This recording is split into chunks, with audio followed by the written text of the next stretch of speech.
Bonjour, j'espère que vous allez bien. Aujourd'hui, nous allons devoir concevoir un réseau avec des protocoles de routage dynamique qui est le DHCP. J'espère que vous saviez déjà ce que c'est le DHCP ou encore vous avez déjà eu à parler du DHCP ou on vous a déjà parlé du DHCP. Nous allons, et si vous ne connaissez pas le DSCP ou encore vous n'avez pas encore écouté parler du DSCP, ça tombe bien pour vous parce que ça va vous permettre de connaître comment concevoir un réseau avec le protocole DHCP. Ensuite, tout au long de notre travail, nous allons aussi devoir configurer le protocole VLAN. J'espère que vous savez ce que c'est le VLAN. Si vous ne saviez pas aussi ce que c'est le VLAN, s'il n'y a pas de souci, nous allons savoir ce que c'est le VLAN et à quoi ça sert le VLAN. D'abord, le VLAN qui est Virtual Local Area Network. En français, nous pouvons le traduire avec un réseau virtuel local. À quoi ça sert déjà le VLAN? Le VLAN nous permet de rendre authentique la communication ou encore de segmenter un réseau. Donc vous voyez un peu à quoi ça sert le VLAN. Ça permet aussi la confidentialité. Vous pouvez le prendre comme ça. Nous allons devoir commencer à faire notre conception ou encore à concevoir notre réseau avec toujours avec notre outil de travail qui est Cisco Packet Tracer. Là, nous allons débuter. On va lancer. Ça prend quelques secondes après ça lance, mais c'est comme ça. Voilà, nous y voilà. Nous sommes dans notre interface de travail. Je vais aller faire les choix des équipements que je peux prendre. Je peux prendre des routeurs 4000, 4321, 19000, mais moi j'aime bien les 4000 parce qu'au moins je me retrouve avec eux. Je prends en supposant la machine, le routeur 4000. Je mets là. Ensuite, je vais prendre mes switches de niveau 2. Je mets là. Puis, je vais prendre des différentes machines. Je prends une machine là. Je prends la deuxième. Je prends ensuite troisième machine. Je prends un serveur. L'idée, c'est quoi? L'idée, c'est pouvoir segmenter le réseau.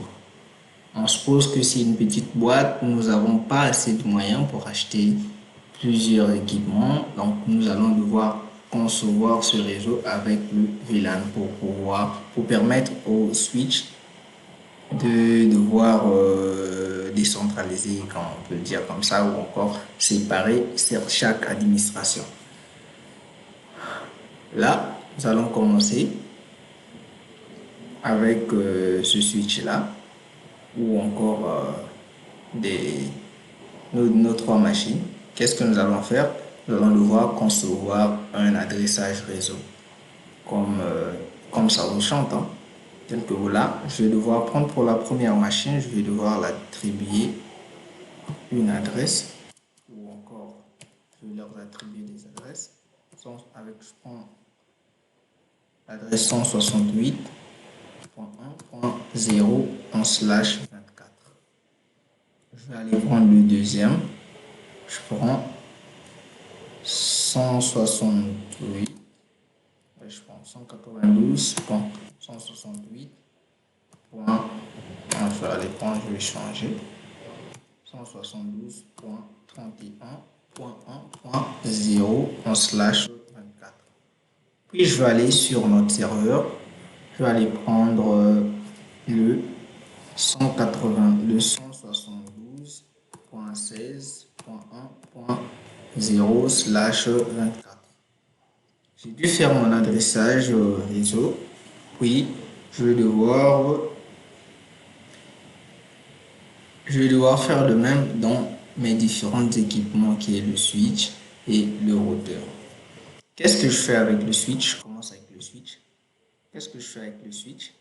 On a parlé des VLAN. Donc, je vais devoir créer des VLAN pour pouvoir segmenter mon réseau. Pour lancer mon switch, je vais aller avec la commande enable qui veut dire permets-moi. Ensuite, je vais aller sur la configuration globale. Puis, je vais devoir renommer mon équipement. Je vais l'attribuer un nom, hostname, avec cette commande-là. Oui, nous pouvons constater que l'équipement a changé de nom. De base, quand nous allumons l'équipement, elle s'appelle Switch. Nous pouvons mettre le nom que nous voulons à l'équipement. Vous pouvez même l'attribuer votre nom ou votre prénom. C'est comme vous voulez. Ensuite, je vais devoir aller créer des VLAN. Pour créer des VLAN, il faut taper la commande VLAN. Puis, l'attribuer un numéro à notre VLAN. C'est comme l'identifier. Les numéros peuvent commencer à 1 jusqu'au-delà à un nombre que vous voulez. Je vais aller prendre le VLAN 2. Puis, je vais renommer ce VLAN-là, name. Je vais la donner DG. Ensuite, exit, VLAN 3. Je vais la renommer avec le nom DRH. Direction des ressources humaines. Puis, VLAN 4 avec le nom name serveur. Nous savons que ce VLAN va appartenir à notre serveur. Je vais enregistrer. Puis qu'est-ce que je fais? Je vais devoir plutôt attribuer des interfaces à des VLAN, ou encore je peux dire que je vais devoir alloger des différents VLAN dans différentes interfaces. C'est au choix. Je vais aller prendre ce laptop là, je vais d'abord le mettre dans le VLAN DG. Je préfère parce que c'est un laptop. Je vais aller choisir une plage d'interface. Je vais aller sur interface. C'est pour associer deux interfaces pour pouvoir les attribuer une même configuration au lieu d'aller encore sur une interface, une deuxième ou encore. Donc, je prends l'interface 2 et 3. Je vais aller les mettre d'abord en mode access, switch port, mode access, switch port, access, VLAN 2. Nous savions que vont appartenir, ces deux interfaces-là vont appartenir au VLAN 2. Je vais aller faire de même pour autre interface range first 0/4-i5. Je vais switch port mode access, switch port access, VLAN 3. Nous savons que le VLAN 3 c'est la DRH. Excite. Je vais aller faire de même. Je peux faire la tabulation pour aller un peu plus vite. Je choisis l'interface 7 et l'interface 6.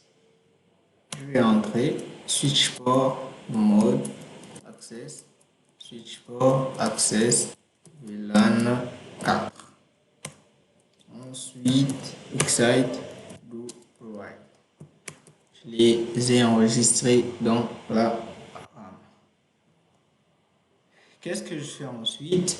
Je vais devoir prendre l'interface que je vais interconnecter avec mon routeur. Je choisis, supposons l'interface 1, interface first 0/1. Qu'est-ce que je fais avec la première interface là? L'interface que je choisis, je vais devoir configurer le trunk. J'espère que vous savez à quoi sert le trunk et c'est quoi le trunk. Le trunk est un protocole de routage, est un protocole qui nous permet de relier plusieurs interfaces physiques en un seul lien logique. Nous allons aller switch port, trunk et load, VLAN 2 jusqu'à 4 parce que c'est le nombre de VLAN que nous avons eu à créer. Switch port, mode, trunk. Et nous enregistrons. On sort. Oui. Nous avons fini avec notre switch. Qu'est-ce que nous allons faire? Nous irons avec notre routeur. Qu'est-ce que nous allons devoir faire avec notre routeur? Nous allumons. enable config terminal. Nous pouvons renommer notre routeur avec le nom hostname R1. Qu'est-ce que nous devons faire avec notre routeur? C'est ici que nous allons configurer notre DHCP et des différentes configurations que nous allons devoir faire. Je vais commencer par créer des interfaces virtuelles. Pourquoi? Parce que j'ai au moins 3 équipements ou encore 3 départements que je vais devoir relier avec un seul routeur. Je vais aller sur l'interface interface giga 0/0/0. Point. Je suppose que vous savez déjà comment se renomment les interfaces de votre routeur. Et si vous ne savez pas, vous pouvez taper toujours la commande show. Je vais aller sur Excite, show IP interface, bref. Et vous pouvez revoir comment se renomment mes différentes interfaces de mon routeur. Gigabit Ethernet 0/0. Vous pouvez faire de même ou encore vous pouvez configurer directement. Interface giga 0/0/0.2. C'est pour créer l'interface virtuelle pour connecter mon réseau virtuel qui est le VLAN 2. Je vais devoir faire encapsuler. Je vais devoir encapsuler les données. Puis je vais aller attribuer une adresse à la passerelle qui est le 172.16.1.1. J'espère que vous savez ce que c'est la passerelle, à quoi ça sert la passerelle. 255.255.255.0, c'est le /24. Nous savons que le /24 est égal à 3 fois 255 et 0. Je peux aller allumer l'interface ou encore je vais la laisser comme ça parce que par défaut les interfaces virtuelles sont déjà allumées. Je vais aller avec le VLAN 3 encapsulation. Je vais encapsuler .enq 3 pour le VLAN 3 IP adresse. On va aller l'attribuer l'adresse de sa passerelle 192.168.1. C'est au choix, vous pouvez prendre 1.2 ou encore 1.50 ou 1.4, c'est par rapport à votre besoin ou par rapport à ce que vous voulez. Moi j'aime bien aller par ordre. Oui, je vais aller allumer mon interface avec un shutdown sur Excite. Je vais aller faire de même pour le VLAN du serveur 0/0/0.4. Ouais, et voilà. 4. Encapsulation.enq4 IP address. Ouais. IP address 172.16. Oh. Ouais, qu'est-ce que j'ai fait? Ouais. Donc j'ai dû faire les contraires. Point 1.1. Ça arrive deux fois de commettre des erreurs. 255/0. Ouais. C'est normal qu'il refuse parce que nous avons eu à configurer déjà l'interface virtuelle du VLAN 2 avec l'adresse qui était censée être attribuée à notre interface VLAN 4. Donc, qu'est-ce que je vais faire? Je vais devoir aller annuler la configuration que j'ai eu à faire pour cette machine-là. Je vais aller là. Je vais aller rappeler juste la commande. Je vais aller rappeler la commande. Je vais aller rappeler ma commande. Donc, celui-là. Voilà. Je vais aller rappeler la commande. Je vais aller annuler. No. Ensuite, qu'est-ce que je fais? Je rappelle la commande. Oui. Je vais aller reconfigurer encapsulation.enq de IP address 172.31.1.1 3 fois 255 et 0. Puis qu'est-ce que je fais? Je allume mon interface no shutdown et excite. J'ai dû réparer mon erreur, donc je vais aller reprendre l'interface 4 pour le VLAN 4 encapsulation.enq 4 puis IP address 172.16.1.1 avec 255 255/0 et c'est bon. Pour constater que cette fois-ci ça passe parce que j'ai dû corriger mon erreur. Qu'est-ce que je fais ensuite?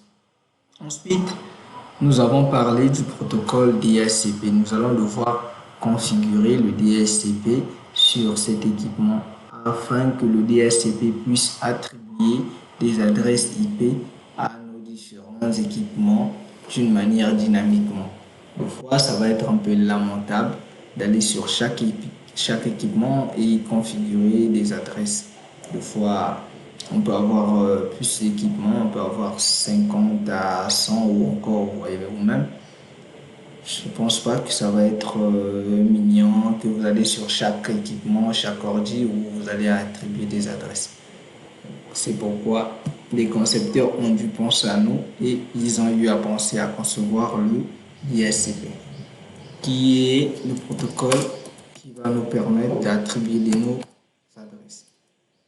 Je vais aller pour la première commande pour configurer le DHCP. C'est la commande IP DHCP pool. Pool, après, vous renommez le nom de votre DHCP.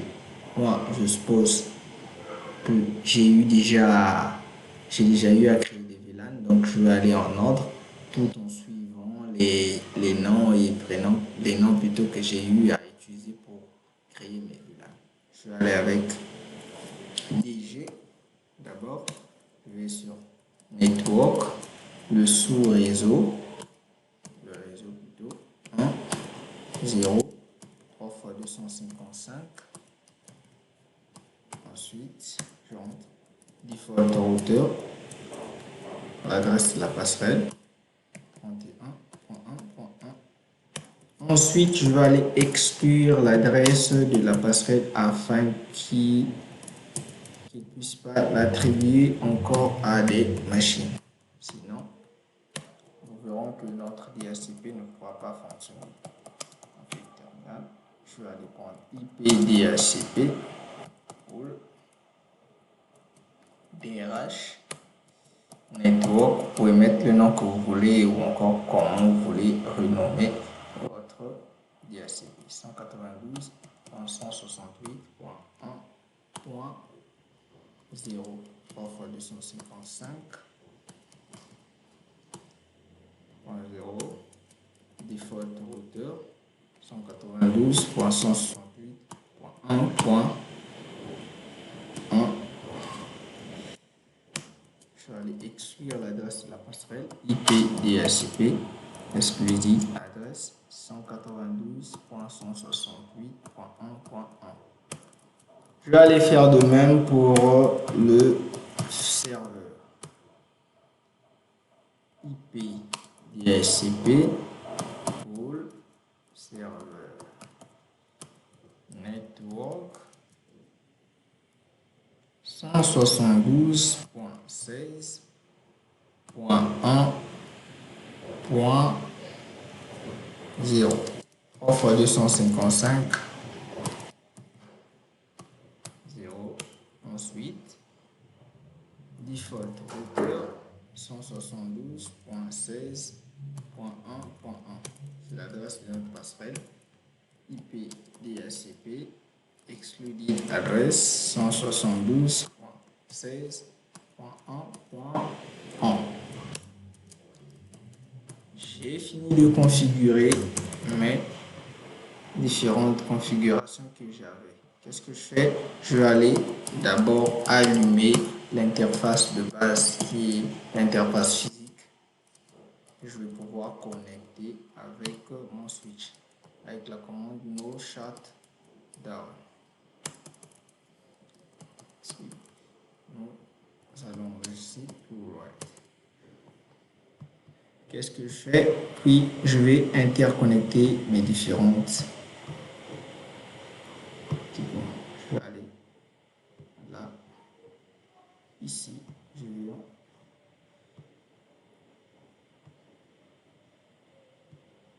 avec l'interface 2 parce que c'est l'interface que nous avons choisi pour, non, plutôt pas pour cette machine là.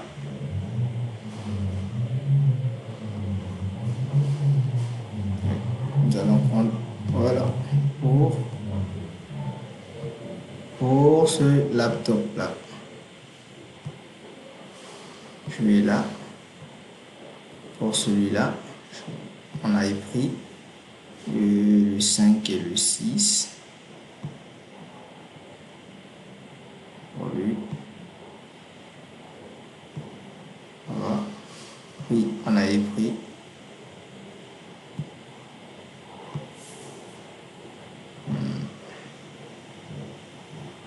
voilà là.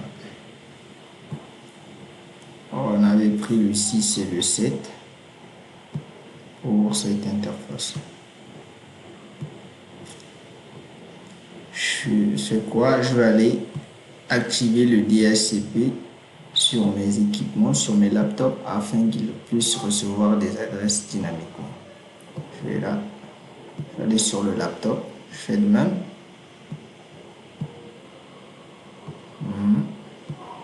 Et je viens dans mon serveur, je fais aussi la même chose, desktop, ipconfig, je vais là et j'active mon DHCP.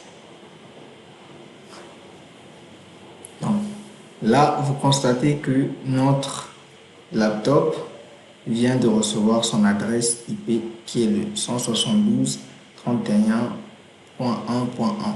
Si je prends encore une autre machine, vous allez constater qu'elle va aussi recevoir une adresse. Je vais aller voir ici. Il reçoit aussi son adresse 192.168.1.2 et le serveur aussi de même. Le serveur, il n'a pas encore reçu, hein, je pense. Voilà. Ce n'est que notre serveur qui n'a pas encore reçu. Voilà, on va aller voir. Enable showing config, c'est pour voir tout ce que j'ai eu à configurer dans mon réseau. Allez voir là. Voilà l'interface 6 et 7. On va attendre un peu. Et c'est fait. Notre machine, notre serveur vient de recevoir aussi son adresse. Qu'est-ce qu'il nous reste à faire? Il nous reste à avoir la connectivité dans notre réseau. Je vais aller sur la première machine, je vais aller chercher à contacter cette machine-là, sur ce que nous allons pouvoir appeler un routage inter-VLAN. Je vais aller sur cette commande, c'est là. Je vais taper la commande ping. Allez, ping 192.168.1.2. Normalement, nos équipements doivent être capables de communiquer.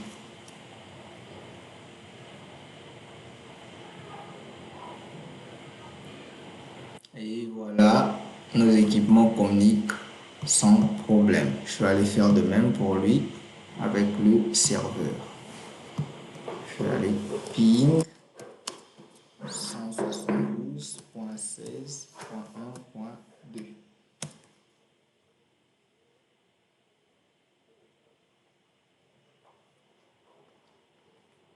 Ouais, vous le constatez, c'est comme vous le constatez, il communique avec le serveur sans problème.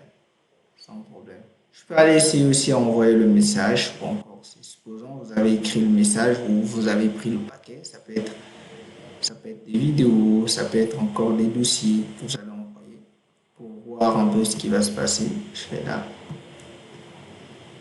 Vous voyez, successful. Je vais aller simuler le trafic.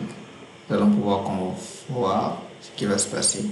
Le paquet quitte de point A, il vient sur le routeur et